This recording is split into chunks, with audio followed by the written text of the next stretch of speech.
veux dire que nous, les étudiants, on a surtout besoin du soutien des profs, un soutien que parfois on n'a pas eu, et ça on le sait, enfin évidemment je ne parle pas de tous, mais c'est un soutien qu'on n'a pas eu beaucoup de fois lors d'autres mouvements. On peut penser déjà à Parcoursup, on peut penser déjà même à l'année dernière lorsque le mouvement contre la précarité commençait, on a vu très peu de profs qui sont venus nous soutenir. Alors moi je veux dire vraiment que nous les étudiants, on est prêts à lutter, etc. Par contre, on a besoin vraiment du soutien des autres personnes qui sont acteurs dans l'université. On a besoin du soutien des profs, des soutiens administratifs, des gens qui ont plus un pouvoir sur nous. Donc nous, on veut bien lutter et on veut bien lutter ensemble, mais on a besoin de soutien et on a besoin de se soutenir les uns les autres. Donc voilà.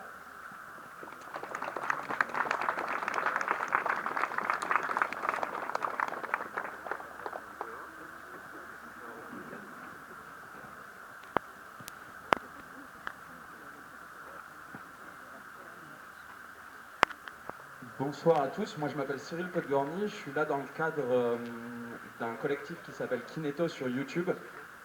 Et tout à l'heure, effectivement, c'était toi qui avais souligné que aujourd'hui, ce qui est difficile, c'est pour le corps médical et paramédical. C'est parce que c'est la merde pour eux que c'est la merde pour le reste des gens. Et donc nous, on a fait un film qui sort dans 2 semaines, qui s'appelle Les Inconfinés, qui sort donc sur la chaîne YouTube Kineto. Et donc on a suivi Médecins du Monde, la Croix-Rouge ici en Alsace. On a suivi aussi des infirmières qui étaient étudiantes et qui n'ont pas été rémunérées. On a suivi tout un tas de gens du corps médical d'ici. Tandis qu'à la télévision, il y avait des discours, nous, on était en ligne avec les gens qui recevaient ces discours-là et qui étaient faux pour eux. Et donc ça, on en parle dans notre prochain film. Ça s'écrit Kineto, c'est sur YouTube, c'est gratuit. Voilà, c'était juste pour le soutien collectif.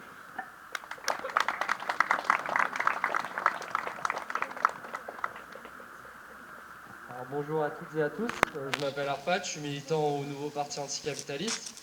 Alors du coup, je ne vais pas revenir sur pas mal de choses qui ont déjà été dites, mais c'était juste aussi pour parler en fait du fait qu'avant on parlait de confinement, mais en fait moi j'ai envie de dire mais quel confinement quand on a le droit d'aller crever en fait au boulot, à l'usine, du Covid.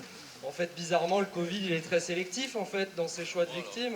Il va juste aller tuer ceux qui sont dans les bars ou compagnie, et puis à l'usine ou à l'école où les conditions sanitaires elles sont terribles. D'ailleurs dans les écoles en fait on demande aux profs de nettoyer les tables, mais ça c'est pour pas recruter des personnels supplémentaires comme d'habitude. Donc ça pose problème. Et donc du coup, bon, ce pseudo-confinement c'est aussi quelque chose je pense à dénoncer. Et ensuite, bon, un autre truc, on n'en serait pas là en fait avec ça si jamais, comme l'avait dit je sais plus qui avant, si la situation dans les hôpitaux elle n'était pas aussi catastrophique. C'est-à-dire qu'en fait le Covid ça a montré un hôpital qui était déjà en train de se casser la gueule et en fait en 2016 et même avant en fait le personnel hospitalier il dénonçait déjà ses conditions de travail et il dénonçait déjà le fait qu'il n'y avait pas assez de lits, mais pas que les lits, il dénonçait aussi les bas salaires. Parce qu'aujourd'hui, s'il n'y a pas beaucoup de gens qui veulent faire ces boulots-là, c'est parce que les salaires, c'est de la misère comparé à ce qu'on leur demande comme charge de travail. Et ça, c'est n'importe quoi. Donc là aussi, là, nous, au niveau étudiant, je pense qu'on ne doit pas non plus se confiner, si j'ose dire, juste à aussi ça. Et c'est important aussi, je pense, d'aller vers les autres. Parce que là, effectivement, en fait, c'est une lutte globale qui a à mener contre toutes sortes d'attaques qui viennent de toutes parts, mais qui sont en fait toutes de la même nature. Donc là, allons aussi aux autres manifestations, allons convaincre les uns les autres de venir à nos manifs, mais aux manifs des autres aussi, et donc soyons toujours là sur le terrain des luttes. Bravo.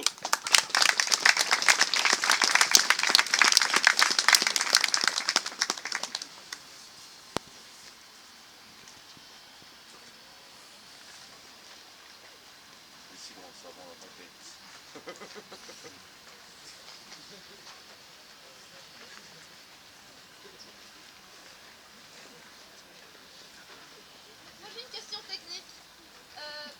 Est-ce qu'on se donne un moment pour les propositions d'action ou de choses dans le futur pour qu'on puisse passer un vote éventuellement que cet AG ne reste pas dans... De toute façon, effectivement, il va falloir des votes si on considère que aussi c'est le prolongement de l'AG de la dernière fois. Rien que, est-ce qu'on pose une autre AG ou pas, où, quand, comment, c'est des choses dont il faut qu'on discute. Moi j'avais une question de technique aussi sur la création de la caisse de grève, des choses dont je ne veux pas prendre la responsabilité seule. Et effectivement, toute proposition d'action aussi peut être mise au vote. Donc je rappelle, le micro est ouvert à tout le monde.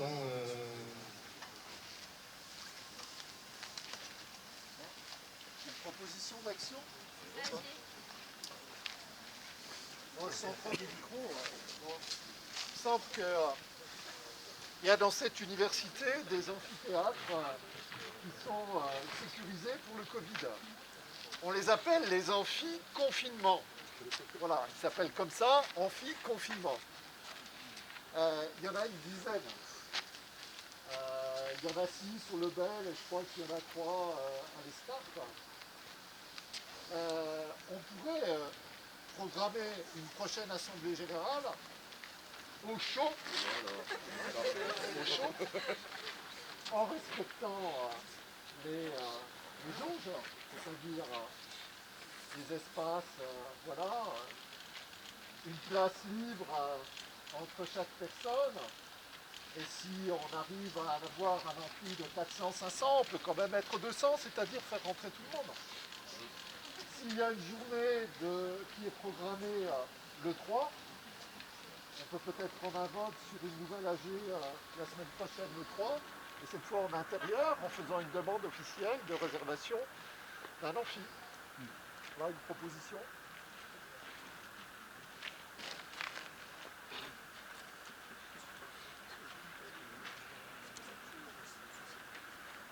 Bonjour, je suis avec l'UNEF à Strasbourg. On est en train de faire tourner une pétition pour faire les cours en présentiel.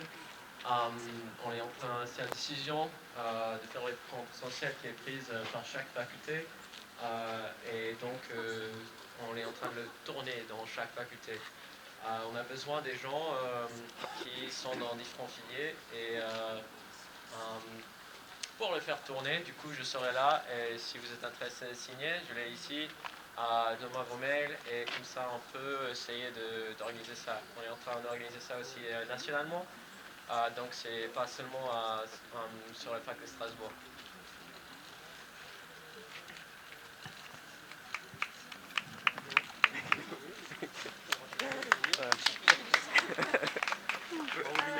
Ok, c'est juste pour reprendre ce qu'avait déjà proposé, il me semble, monsieur ici, présent.